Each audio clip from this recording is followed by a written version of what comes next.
It is a big idea, a new world order.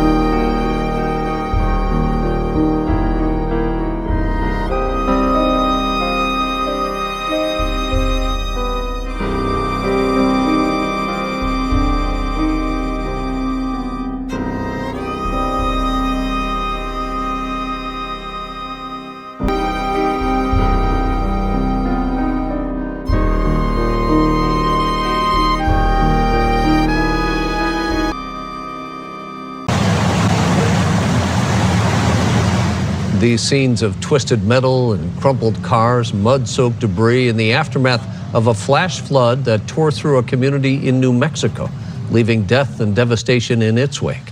And hundreds of miles away in Texas, that similar scene unfolding, but on a much larger scale. Search teams are working around the clock, still looking for those unaccounted for in the catastrophic Kerrville flooding. KTLA's John Fenolio is live in the news center with details. John? Sharon, Rick, the latest devastating flash flood is in Ruidiso, New Mexico, about 180 miles southeast of Albuquerque. Meantime, that desperate search effort continues in central Texas, which is now approaching its 7th day. Tonight, Texas rescuers are getting some help from LA and Orange County fire search teams. Tonight, another deadly flash flood emergency, this time in southern New Mexico. A wall of fast-moving water and debris tearing through the mountain town of Ruidoso, population 7,600. At least 3 people killed after heavy rains caused the Rio Ruidoso River to rise a record-breaking 20 feet in less than 30 minutes Tuesday. Among the dead, a 4-year-old girl and a 7-year-old boy, believed to be brother and sister, as well as another man who is yet to be identified. Oh no, oh no. Homes ripped off their foundations and swept downstream, dozens more destroyed. First responders making 65 swift water rescues. This time-lapse video capturing just how fast the water rose inside of homes near the river. The unstable soil the result of wildfires from just a year ago that scarred the surrounding mountains. The governor of New Mexico declaring a state of emergency as the region braces for more rain in the coming days. You're doing good. This as the search and rescue effort in central Texas turns to one of recovery, following July 4th's catastrophic flash floods that killed at least 119 people. At least 170 still missing. More than 4,000 first responders are searching for victims trapped in miles of debris littering the banks of the Guadalupe River.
What if you could fire a laser at the sky and make it rain? Oh, that sounds more interesting. Dave Malkoff explains. Just another stormy, wet afternoon in central Florida. But what if you could pick up all this rain and move it where it's needed? Texas or California? What if a laser could start the rain? So you can almost use it to set it off. Matt Mills got into lasers as a kid. It's just innately cool. Now he's part of a team of scientists and military backers on the cutting edge of a new technology, making lasers powerful enough to reach up here into the sky where a thunderstorm is just about to start. In the near future, a push-button storm starter could be a real thing. Just imagining this situation. If there was a rain cloud that was going to pass over an area of drought and not rain, you could, theoretically induce the rain and get the rain where it's needed. That storm starter isn't the laser beam itself, but rather a popping energy that comes off of much higher power beams than this one. The problem is those pops have always had trouble getting into the sky. Now Matt has discovered a way to get the laser to pop all the way in the clouds. In theory, that's what starts a storm. We created a cloud of our own behind Matt's lab.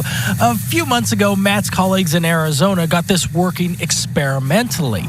The next step is to get it to work in the sky. The particles in the air are rubbing together, forming static electricity, and the conditions are now right. And they just need to be triggered now. Does this concern you that you may be messing with Mother Nature and doing something that you don't completely understand up here in the cloud? I suppose that's always a danger, but we're not even near to the case where it could be dangerous yet, so not too much now. It's almost like an on-off switch for a thunderstorm. That's the idea behind it. Right here in the cloud. Yep. In Orlando, Dave Malkoff, The Weather Channel. Absolutely fascinating.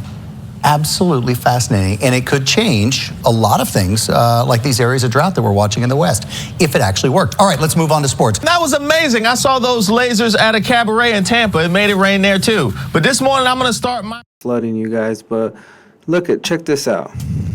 In August 1996, a research paper presented to the Air Force 2025.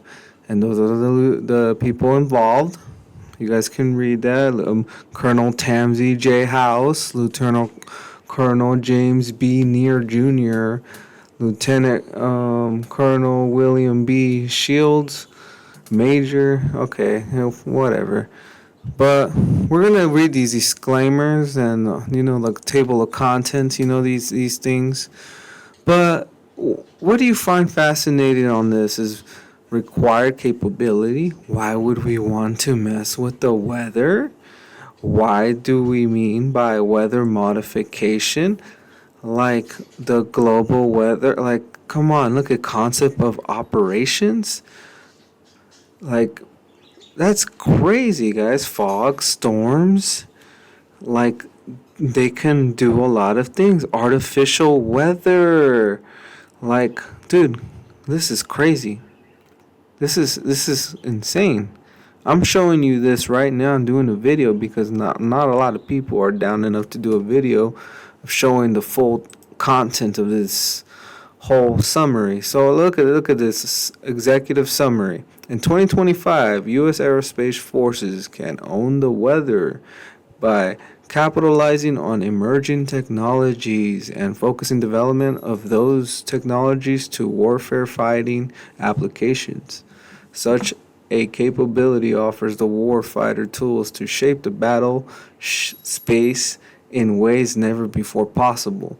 So basically, from those two sentences that I read, or three, they're trying to mess with the terrain here, you guys. They're trying to mess with the terrain for warfare and also using it in their capabilities. So the great enemy forces. So who are these enemy forces?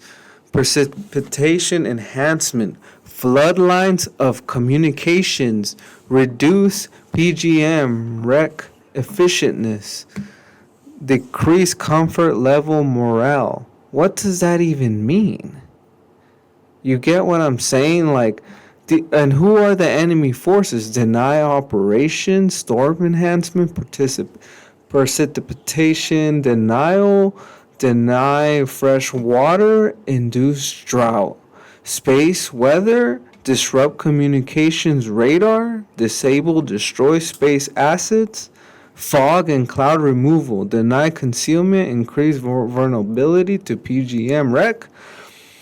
Dude, this is crazy. Look at, like, you can read the rest of it, but I'm only giving you the little spec, you know. I'll leave the whole description down below so you guys can read this if you want. But I'm just showing you this information. It's not fake, man. This is real. Current technologies that will mature over the next 30 years will offer anyone who has necessary resources to the ability to modify weather patterns and their corresponding effects, at least on the local scale. Current democratic economic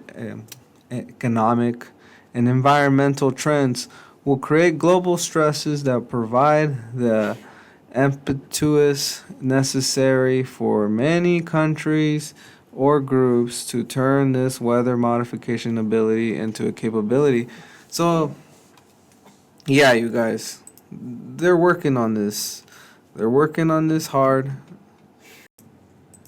Yo, these are some of the patents for weather modification, you guys. Believe it or not, you know, method of producing rainfall. You know, you guys can look this for yourselves, but some of these are very interesting, you guys. It very rainmaker, protecting from poisonous gas. But look at this one right here for a second. You know, the automizing attachment for airplane engine exhausts, like airplane spray equipment. What man? Aerial discharge device? Huh. Process for controlling weather. Dude, this is crazy. Smoke generator. What the heck? Whoa, look at that. Cloud seeding carbon dioxide bullet. What? Silver iodine cloud seeding generator. Generation of ice. I can't even say that word. Nucleating crystals, whatever that means. What the heck? Man, man, this is crazy. Cloud seeding apparatus. What the? Heating device for use with aerosol containers. Rainmaker, fluidized particle man, dude, this is crazy. What the heck? Artificial island. Well, it progresses. Well, I'm going by years, you know. It gets older as I go up. This is now I'm scrolling down to, like, you know, this is crazy, you guys, to today's world, you know? Like, this is weird. Check that out. Check this out, you guys. Like, no way. Methods of increasing the likelihood of precipitation by artificial introduction of seawater vapor into the atmosphere windward on an airlift region. What the heck? Weather modification method. Look at this. Combustible compositions for generating aerosols particularly suitable for cloud modification and weather control and aerosolization process. What the heck? Bro, this is insane. What the heck? This is what your taxpayer money's going to, y'all. I'm serious. And no one does anything about it because what can we do? Really, we just watch and see what they do. Basically, they're just weather modification, automatic cartridge dispenser. What the heck? All right. We're going to go to the newest, guys. Let me go. Oh, I forgot. Oh, I almost forgot that. Wow, look at that. 1987, hard patented East Lund patented method and apparatus for altering a region in the Earth's atmosphere, ionosphere, and or the magnetosphere or magnetic sphere, creating aerosol. What the heck, guys? Cloud seeding, 1992. You guys, this is wow. A lot of people just weather modification by artificial, you know. Look at that. It's what?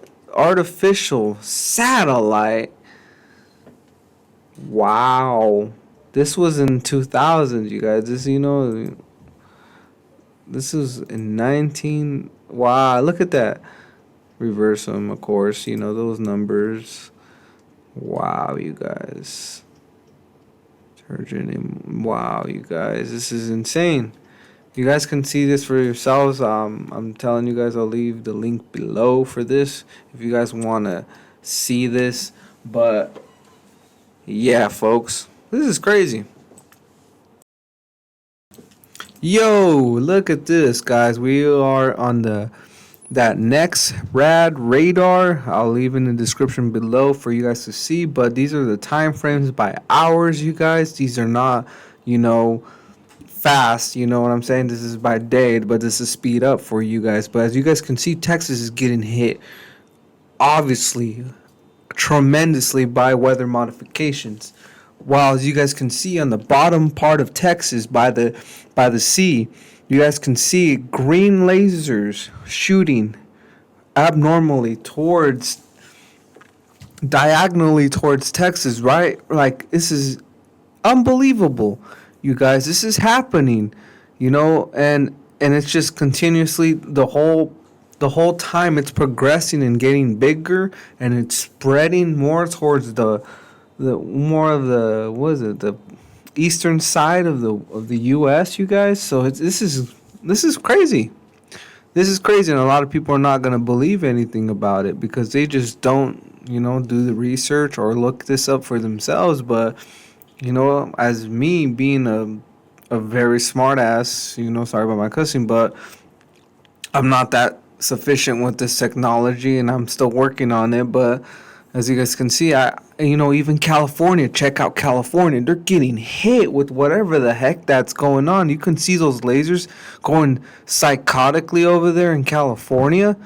But at the same time, California has like mountains that kind of protect it in a way. But they're trying to build something, guys. You know, they're trying to build something big. And like those patents that I showed you, they own the weather, bro. They own the weather. They are hitting us left and right, and no one's gonna do anything about it. But all we can do is just pray, you guys, because you know what I mean. All we can do is just pray and understand that these people are wicked people, and they're doing evil things to all these people, and they're doing this for a reason. It's not just for anything, guys. They want. How can I describe this as gently as possible? They just want to kill as many people as possible as a satanic ritual, and they want resources. That's all about it. That's it. But other than that, I just wanted to show you that they want to own the weather.